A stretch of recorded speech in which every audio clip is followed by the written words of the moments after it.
The first month after giving birth, you really want to focus on just rest and recovery.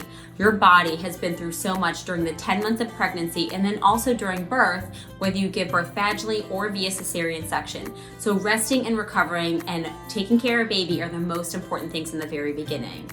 The first few weeks, I just recommend watching out for any signs of infection, have your first poop, use a squatty potty and use stool softeners, have your first pee, make sure that you're not straining and you can relax really well, and make sure that you're staying hydrated. After about the second week, you can start going for some gentle walks around the house, around the neighborhood, really gently, and then watch out for increased bleeding or pain. After about week 4, you can start doing some gentle pelvic floor exercises, starting with a nice big diaphragmatic breath, and on that exhale, working on a pelvic floor muscle contraction. Around week 6, you can work with a pelvic floor physical therapist to check in and start a more consistent pelvic floor exercise routine. A Kegel is a pelvic floor contraction where you're closing the vaginal opening, closing the urinary and anal sphincters like you're holding in pee or holding back gas. And it's a lift of these pelvic floor muscles. Again, they sit like a hammock at the base of your pelvis and you're thinking about lifting that up. Some of the cues that I tell people to think about is if you're stopping your urine stream and you want to hold in urine, or if you have to pass gas in an elevator and you're trying to hold it in, or that you're sipping up a smoothie with your vagina or picking up blueberries with your vag. Really weird cues, but they tend to work. And another thing that you can do is you can take a mirror. So if you've never looked down there, now is your chance. You can actually take a mirror and you should see your sphincters kind of close and lift up towards your head. If they're pushing out or bearing down, that's the opposite that you want to do. If you're really having trouble working with this, which so many people do, research shows that 40% of people who are just verbally instructed or given a brochure on how to do Kegels are not doing them properly. Work with a pelvic floor physical therapist. We had a question that someone had twins 17 months ago and had a cesarean birth and they have not seen a pelvic floor physical therapist. Is it too late? It is never too late to work with a pelvic floor physical therapist.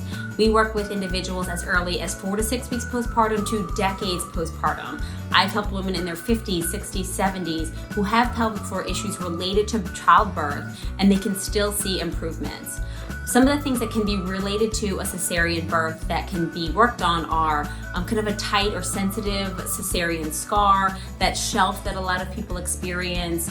That tightness or tension in the cesarean scar can lead to painful intercourse, bladder issues, constipation, back pain. So really working with a PT to assess that scar and treat it can be really helpful. In addition to strengthening your core and abdominal muscles, which have been affected during pregnancy, especially with multiples and during surgery from cesarean birth.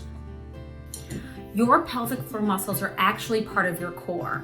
So your pelvic floor muscles sit at the base of your pelvis, but in the front you have your abdominals, and the back you have your low back muscles, and then you have your diaphragm, which sits just underneath your rib cage, which contracts and relaxes with breathing. So your pelvic floor is part of your core. So if you're having back pain, that could absolutely be core muscle weakness, which is related to your pelvic floor muscles. Another issue is pelvic floor muscles can also cause urinary issues like bladder leakage or incomplete bladder emptying, constipation issues like straining during bowel movements or incomplete emptying or hemorrhoids, and it can also cause sexual pain. So painful intercourse with initial insertion, deeper insertion, pain with pelvic examinations or tampon insertion. All of those can be signs of pelvic floor muscle issues where you may also want to see a pelvic floor physical therapist. And back pain, tailbone pain, abdominal pain are all kind of in that group as well. Often people are doing Kegel contractions and they're thinking, my leakage isn't getting any better, I'm still having little dribbles of urine. The key to Kegel contractions is, one, you have to do them in different positions. You can't just do them sitting in the carpool lane or lying down in bed at night. You want to use your pelvic floor muscles in the different positions that you're in during the day. So lying down, sitting in a chair, standing up, walking. You don't want to hold a Kegel contraction tight. It's a contraction and a relaxation, just like any other muscle in your body. You want to make sure that you squeeze fully, but also make sure that you relax fully and use that muscle throughout the day. You don't just hold it and suck in your pelvic floor and abdominals throughout the day. The other thing is use the muscle when you need it when it comes to coughing and sneezing. If you have little leaks with coughing and sneezing, make sure that you contract your pelvic floor muscles as you cough or sneeze to see if that helps prevent leakage. And lastly, there are two different muscle fibers, quick muscle fibers and long hold muscle fibers.